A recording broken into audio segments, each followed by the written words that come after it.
அல்லாஹ் குர்ஆனிலே சொல்லுகிறான், ஒருவன் முயற்சி செய்தால் அந்த முயற்சியுடைய பலனை பெற்றே தீருவான். அது உலக காரியத்திலும் சரி, மறு உலக காரியத்திலும் சரி. இந்த உலகத்தில் இருக்கக்கூடிய மனிதர்கள் முடிவை பார்க்கக்கூடியவர்கள். வெற்றி அடைந்தாயா என்பதைத்தான் பார்ப்பார்கள். அது ஒரு முஃமினுடைய இலக்கு அல்ல. ஒரு முஃமினுடைய இலக்கு எல்லா காரியத்திலும் முயற்சி மட்டும்தான்.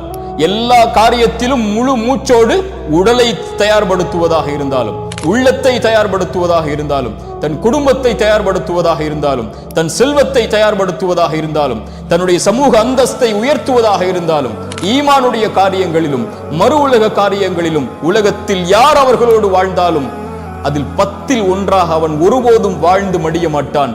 உலக வாழ்வில் இருந்து அவன் கண்ணை மூடும் போது எல்லோர்களை விடவும் அல்லாஹ்விடத்தில் நான் மேன்மையானவனாக, இறை நம்பிக்கை கொண்ட பலமான உறுதியோடு வாழக்கூடிய, அல்லாஹுடைய கதரை உள்ளத்தாலும் உடலாலும் மனதாலும் ஏற்று வாழக்கூடிய இறை நம்பிக்கையாளனாகத்தான் அவன் வாழ்ந்து மறைவான் என்று இருக்கக்கூடிய இறை நம்பிக்கையாளர்களை அல்லாஹ் நேசிக்கிறான்.